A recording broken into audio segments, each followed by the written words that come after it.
I really got in a very dark space. But of course, I didn't want to be like a burden on my kids and oh, I'm sad, I'm so lonely. Oh my goodness, I can't believe, look, I'm almost crying. It's making me emotional.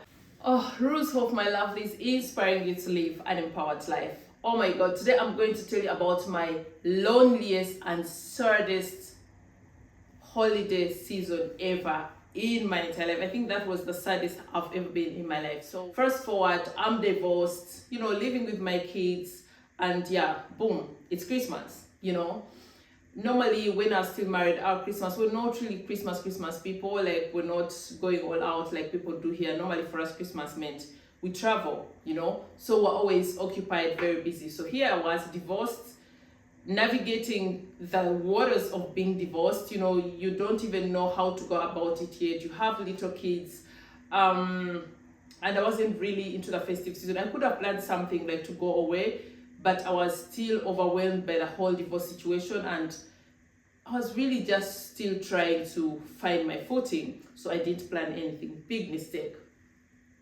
So of course, considering that I wasn't really planning anything, I decided that the children should go and spend Christmas with their dad, because again, the grandparents were still living and I knew that they really celebrated Christmas, and I didn't want to rob my kids of that experience. So my kids go to their dad and I stay by myself, all by myself in my apartment. But it's something I'll never forget. So if you don't know, in Germany, it is a Catholic country. So during the Christmas season, it's a ghost country. It's a ghost city. You will not see anyone outside unless you go to the forest, because they will drive their cars to the forest and go for a walk. Your phone is not going to ring because everyone is doing family time. No one is going to ring your doorbell, like literally nothing. All shops are closed, completely closed.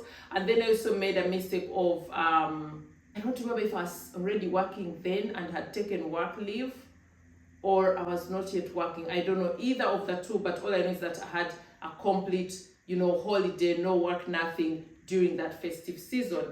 And looking back, I'm wishing if I'd been working maybe, and you have just a few days off, 2 days, 3 days, it wouldn't have been that bad. But imagine you're free from like roughly the 24th until the 6th of January. And all this time, my kids were at the dad's place. Were my kids calling me and staying in touch? Yes. But of course, I didn't want to be like a burden on my kids and, oh, I'm sad, I'm so lonely.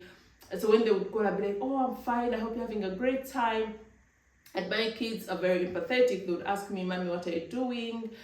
And I had nothing to tell them, because literally what I was doing was sleep as long as I could, so that I don't have to face the emptiness, when I wake up in the day and I'm like, what can I do? The shops are closed. I can't even, just say, let me go have a coffee or let me go shopping. Like I would sleep, wake up. And I remember it brought me to a very, very, very dark space, because first of all, I was missing my family back home. Secondly, I was forced to think about, like my entire decision to get divorced and what the future had in store for me, and how I was going to navigate motherhood, single parenthood in a foreign country, no family whatsoever. And of course, I was also stuck in the reminiscing of, how our Christmases used to be, what we used to do every Christmas. Like I really got in a very dark space, keeping in mind that I'm also someone who gets a little melancholic during the winters because of the cold, because of the dark. Somehow it does something with me that I'm low energy, and coupled with the fact that I'm an introvert, I'm not someone that is going to take the initiative of, like call a friend, call a sister or my mom and tell her, oh, I'm sad, I'm so lonely. No, I'll keep everything to myself.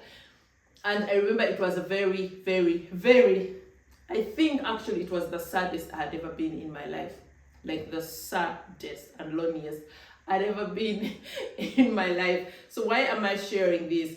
I'm sharing this because I know the many people that go through that, and not just in the diaspora, not just migrants living in Germany, but all over the world. I'm sure there are people who get really lonely during the festive season, people who are forced to be all by themselves during the festive season. Maybe your partner passed on, maybe you're divorced like myself, maybe you don't have kids, maybe you're an elderly person.